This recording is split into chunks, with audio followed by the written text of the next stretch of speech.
চাপৰৰ হাতীপুতা পঞ্চায়তত প্ৰধানমন্ত্ৰী আৱাস যোজনাৰ নামত ব্যাপক কেলেংকাৰী প্ৰক্ৰিয়াৰ হিতাধিকাৰীক বঞ্চিত কৰি গৃহ প্ৰদানৰ গুৰুতৰ অভিযোগ উত্থাপিত হৈছে।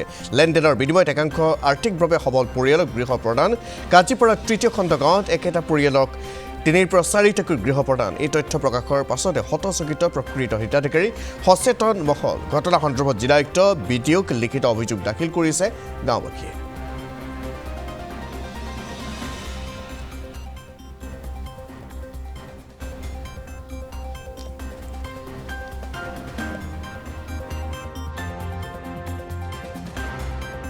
মোৰ নাম দিল আফৰোজ ইছলাম। মোৰ ঘৰ কাজিপাৰা তৃতীয় খণ্ড 10 নম্বৰ ৱাৰ্ড হাতীপতা গাঁও পঞ্চায়তত।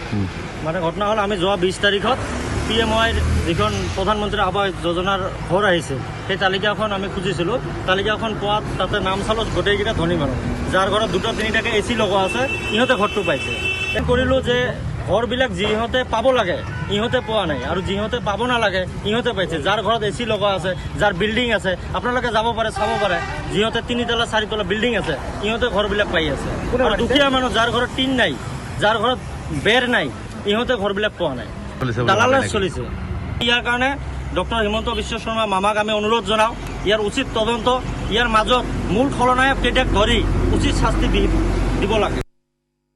যোৱা 20 এপ্ৰিল চাপৰ চাউলবস্তা উন্নয়ন খণ্ডত এখন আবেদন কৰিছিলোঁ যে প্ৰধানমন্ত্ৰী আৱাস যোজনাৰ অধীনত কিছুমান সম্ভ্ৰান্ত পৰিয়ালে বা পকি থকা ঘৰে বা একেটা পৰিয়ালতেই 4-5টাকৈ ঘৰ পোৱাৰ আমি তালিকা পোৱাতে সেইখিনি তালিকালৈ আমি আবেদন কৰিছোঁ যে দুখীয়া পৰিয়াল বঞ্চিত হৈ আছে। দুখীয়া পৰিয়াল নামবিলাক জিঅ'টেক হৈ গৈছিল। জিঅ'টেক হোৱাৰ পিছতো সেইখিনি ঘৰ নিদিয়াকৈ যিবিলাকৰ অৱস্থা ভাল আছে সেইখিনিয়ে ঘৰ পাইছে।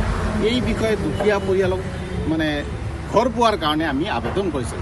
চাপৰ চাউলবস্তা উন্নয়ন খণ্ডৰ পৰা আমি এখন তালিকা 42জনৰ এখন তালিকা পালোঁ। সেই 42জনৰ তালিকাখনত দেখিলোঁ একেটা পৰিয়ালত 4-5টাকৈ ঘৰ পোৱাৰ তথ্য তাতে আছে, আৰু ইতিমধ্যে প্ৰথম কিস্তি 32,500 টকা লাভ কৰিছে। এই মানুহখিনি ঘৰ পোৱা, সেই মানুহখিনি তাতকৈ গৰীব মানুহ বহুত আছে। সেই গৰীব মানুহখিনি জিঅ'টেকো হৈ গ'ল।